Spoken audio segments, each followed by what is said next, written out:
All right, so here's my presentation, and I'm just going to get straight into it. So, here's my hot button behavior plan for my classroom.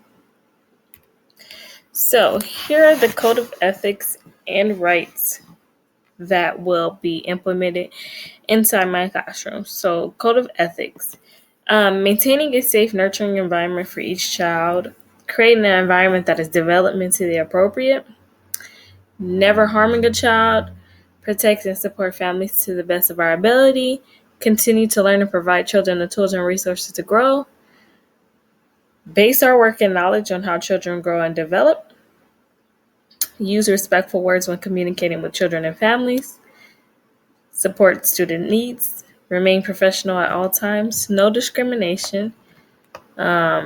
Children are allowed to express themselves. Children are entitled to their personal space. Children are treated with kindness.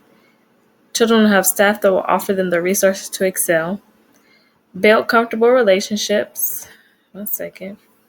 Build comfortable relationships with families. Ensure play areas are safe and maintained. Offer a clean and well-kept environment. Implement teaching strategies that will enhance the child's development. Now, for children's rights, children have the right to express any concerns or frustration. Children have the right to personal space. Children have the right to have an opinion. Children have the right to learn. Children have the right to a qualified teacher. Children have the right to be seen and taught as individuals. And children have the rights to express themselves freely. Moving on.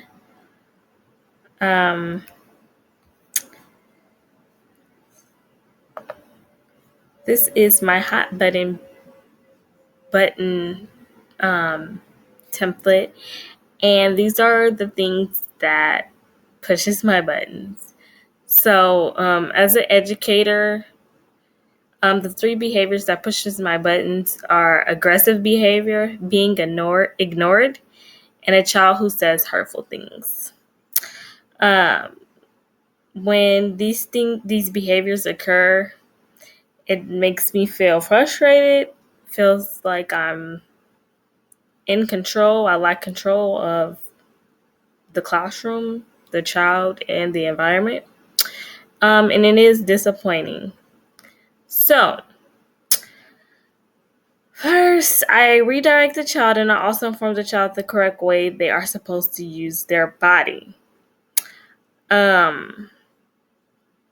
I continuously repeat my directions, but oftentimes I feel hopeless and I give the child a break or continue my lesson. And then I tell the child that the words that they're using are not okay. And I'll ask them what are some nice words that they can use. So this is when, when a child says hurtful things.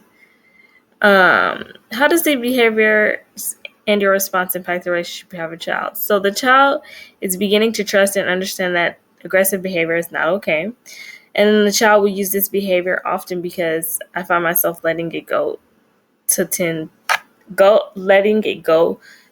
and attending to this class. And then the child begins to learn how to use nice words in relationship, and the relationship is growing.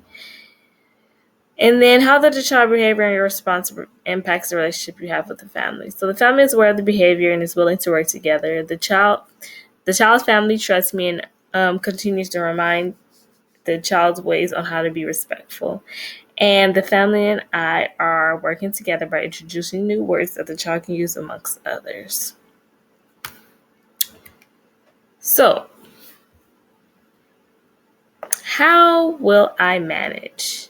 So before the behaviors occur, I will think of ways to respond when a child starts pushing my buttons.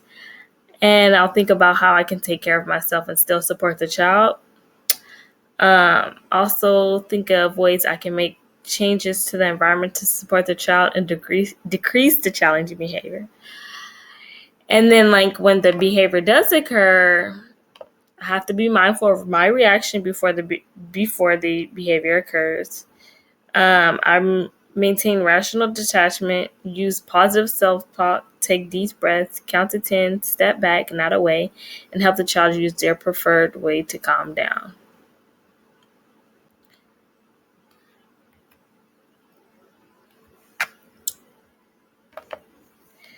And after the behavior occurs, I take time to breathe, identify my emotions, journal about the experience, and find positive ways to reconnect. So, to sum it up, this course has been amazing at delivering useful information that can be used to help positive and stressful situations inside the classroom.